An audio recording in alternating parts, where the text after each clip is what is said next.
अपने अतीत को भुलाकर रानी और रिशु पुलिस की पहुंच से दूर आगरा में आकर बस चुके थे। पिछले 2 महीनों में रानी ने खुद का ब्यूटी पार्लर खोल लिया था, तो वहीं दूसरी तरफ रिशु दिन के समय में कोचिंग सेंटर में बच्चों को पढ़ाता, तो वहीं शाम को पिज्जा डिलीवरी करके थोड़ी बहुत साइड इनकम करने में भी लगा रहता। रिशु और रानी दोनों जल्द से जल्द पैसों का इंतजाम करने में लगे हुए थे, ताकि वो अगले 1 हफ्ते में इंडिया छोड़कर थाईलैंड में जाकर बस सके। भले ही दोनों एक ही कॉलोनी में रहते थे, पर दोनों ने अपने लिए अलग अलग मकान किराए पर ले रखा था, ताकि किसी को भी रिशु के जिंदा होने का पता न चल पाए। उधर रिशु की मकान मालकिन पूनम हर वक्त रिशु के साथ संबंध बनाने की फिराक में लगी रहती थी, तो इधर अभिमन्यु नाम का एक कंपाउंडर रानी के साथ शादी करने के सपने सजोए में। वैसे रानी से अभिमन्यु की मुलाकात तब हुई थी जब एक दिन रानी अपने मकान मालकिन के साथ अभिमन्यु के क्लिनिक पर आई थी। उस रोज जैसे ही अभिमन्यु की नजर रानी पर पड़ी, वैसे ही उसे लव एट फर्स्ट साइट वाला प्यार हो गया। हालांकि रानी और रिशु दोनों को ही एक दूसरे के आशिकों के बारे में पता था, पर ना तो रानी ने कभी अभिमन्यु को भाव दिया और ना ही कभी रिशु ने पूनम को। एक दिन बड़ी हिम्मत करके अभिमन्यु ने रानी से पूछ ही लिया कि क्या वो उसके साथ दिलवाले दुल्हनिया ले जाएंगे देखने सिनेमा हॉल में जाएगी। उस वक्त रानी को किसी बात की जल्दी थी, इसलिए उसके मुंह से हाँ निकल गया। फिर क्या था, अभिमन्यु ने अगली शाम की सारी टिकटें खरीद दी और हाथ में गुलाब का बुके लेकर रानी के आने का इंतजार करने लगा। पर रानी तो इधर अपने रिशु के साथ ओयो में योयो कर रही थी।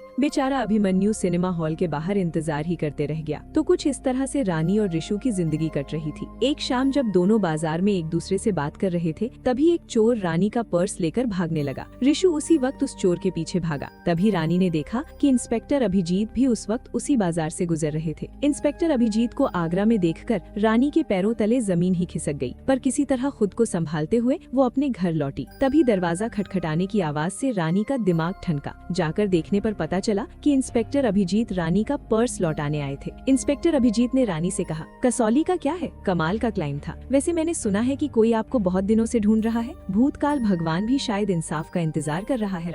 रानी को समझते देर न लगी कि इंस्पेक्टर अभिजीत ने नील की वो नॉवल पढ़ ली है, जिससे इंस्पायर होकर रानी और रिशु ने नील को ठिकाने लगाया था। इस बारे में जब रानी ने रिशु से बात की, तो रिशु ने सिर्फ इतना ही कहा कि रानी को अब हर वक्त नॉर्मली बिहेव करना होगा। अगर वो थोड़ा सा भी पैनिक कर गई, तो इंस्पेक्टर अभिजीत को उस पर शक हो जाएगा। फिलहाल इंस्पेक्टर अभिजीत के पास कोई सबूत नहीं है, तो वो अभी के लिए तो उनका कुछ नहीं बिगाड़ सकते। खैर, रानी को जिस बात का डर था, आखिर वही हुआ। कुछ दिनों बाद इंस्पेक्टर अभिजीत ने रानी को पूछताछ के लिए थाने बुलाया। घबराए हुए चेहरे पर कॉन्फिडेंस का नकली मेकअप लगाकर जब रानी थाने पहुंची, तो वहां उसकी मुलाकात मृत्युंजय पासवान नाम के एक दूसरे सीनियर इंस्पेक्टर से हुई। पता चला कि मृत्युंजय पासवान रानी के दूर के रिश्तेदार लगते थे। शॉर्टकट में कहूँ तो मृत्युंजय पासवान नील के सगे चाचा थे, और उन्होंने ही इंस्पेक्टर अभिजीत से नील का केस अपने अंडर ले लिया था, ताकि वो खुद पर्सनली नील के केस की जांच करके असली गुनहगारों को फांसी के फंदे तक पहुंचा सके। डीएसपी पासवान ने रानी की कॉल डिटेल्स निकलवाई थी, जिसके हिसाब से रानी किसी राहुल नाम के व्यक्ति से रोज घंटों बातें किया करती थी। पूछने पर रानी ने बताया कि राहुल उसका सिर्फ एक दोस्त था, पर कुछ दिनों से उसका कोई अता पता नहीं है। हालांकि रानी को भी ये बात पता थी कि रिशु ने ही फेक आईडी के जरिए राहुल नाम से एक फेक सिम निकलवाई थी, ताकि वो रानी से बात कर पाए। हालांकि जब से रानी और रिशु को इंस्पेक्टर अभिजीत के आगरा में होने की बात पता चली थी, तब से रिशु ने अपना मोबाइल तोड़कर उसे ठिकाने लगा दिया था, और दोनों पीसीओ के जरिए ही एक दूसरे से बात किया करते थे। डीएसपी पासवान ने जब उस राहुल के कॉल की डिटेल्स निकलवाई, तो पता चला कि राहुल हर दूसरे तीसरे दिन किसी ट्रैवल एजेंट को कॉल किया करता था। खैर, रानी तो किसी तरह डीएसपी पासवान के पूछताछ से बचकर वहां से बाहर निकल आई, पर इंस्पेक्टर पासवान ने अगले ही दिन उस ट्रैवल एजेंट को पकड़ लिया, जिसे रिशु ने पासपोर्ट और थाईलैंड का वीजा बनाने के लिए पैसे दिए थे। इधर इंस्पेक्टर अभिजीत राहुल नाम के उस सिम कार्ड के पिछले हफ्ते की लोकेशन हिस्ट्री को ट्रेस करते हुए पूनम के घर पहुंच गए थे, जहां रिशु किराए पर रह रहा था। इंस्पेक्टर अभिजीत ने जब रिशु के बारे में पूनम से पूछताछ की, तो ना जाने क्यों, पर पूनम ने रिशु के बारे में इंस्पेक्टर अभिजीत को कुछ नहीं बताया। शायद पूनम रिशु से प्यार कर बैठी थी, पर रिशु के पास इस सब के लिए बिल्कुल भी टाइम नहीं था। शाम होते ही वो अपना बैग लेकर रानी के घर आ पहुंचा। उसके आते ही रानी ने डीएसपी मृत्युंजय पासवान के बारे में रिशु को बताया। अब क्योंकि थाईलैंड वाला प्लान भी सक्सेसफुली फेल हो चुका था, इसलिए रानी ने उसी वक्त रिशु के साथ वहां से भागकर किसी दूसरे शहर जाने का हिसाब बनाया। पर रिशु अब पुलिस से भाग कर थक चुका था, और ऊपर से इस बार केस डीएसपी पासवान हैंडल कर रहे थे, इसलिए रिशु ने पुलिस के आगे सरेंडर कर देने में ही अपनी भलाई समझी। हालांकि रानी को ये कतई मंजूर नहीं था, इसलिए उसने एक आखिरी रास्ता चुना। उसे पता था कि डीएसपी पासवान को शक है कि रिशु अभी भी जिंदा है, इसलिए रानी ने अभी तक दूसरी शादी नहीं की। डीएसपी पासवान के इसी सब को दूर करने के लिए रानी ने अपने कंपाउंडर आशिक यानी कि अभिमन्यु को शादी के लिए प्रपोज किया। अभिमन्यु, जिसके पास इतनी भी हिम्मत नहीं थी कि वो जाकर रानी को कॉफी डेट के लिए पूछ सके, पर जब रानी ने सामने से शादी के लिए पूछा तो अभिमन्यु की बोलती ही बंद हो गई। हालांकि अगले एक गाने के खत्म होते होते रानी और अभिमन्यु दोनों ही शादी के पवित्र बंधन में बन चुके थे। उस शादी में मुबारकबाद देने इंस्पेक्टर अभिजीत और डीएसपी पासवान भी आए हुए थे। दोनों को ही शक था कि रिसु भी जरूर किसी न किसी भेस में अपनी दिलरुबा की शादी में जरूर आएगा। उनका शक बिल्कुल सही था। बेचारा रिसु अपनी ही बीवी की शादी में शहनाई बजा रहा था। हालांकि ना तो इंस्पेक्टर अभिजीत की नजर रिसु पर पड़ी और ना ही डीएसपी पासवान की। इधर अभिमन्यु शिलाजीत वाला दूध पीने के बाद जब सुहागरात मनाने कमरे में आया तो उसी वक्त रानी ने उसका केएलपीडी कर दिया, ये कहकर कि उसने भले ही अपनी आगे की जिंदगी जीने के लिए अभिमन्यु से शादी की है, पर उसका शरीर आज भी सिर्फ और सिर्फ रिसु का ही है। अब उदास अभिमन्यु चला हिलाने। तभी रानी ने अभिमन्यु के सामने सांप सीढ़ी खेलने की फरमाइश की और दोनों पूरी रात सिर्फ सांप सीढ़ी ही खेलते रह गए। खैर अभिमन्यु ने हार नहीं मानी और अगले ही दिन से रानी को प्यार का एहसास दिलाने में लग गया। पर रानी को अभिमन्यु से प्यार तो तभी होता जब ये गेंडू रिसु रानी का पीछा छोड़ता। एक शाम जब अभिमन्यु अपने क्लिनिक से घर लौटा तो उसने देखा कि रानी शराब के नशे में डूबी हुई थी। अनजाने में रानी के मुंह से ये निकल गया कि उसने अभिमन्यु से शादी क्यों करी थी। बेचारे अभिमन्यु को जब ये पता चला कि उसकी दिलरुबा रानी ने उसे बस अपने मतलब के लिए यूज किया है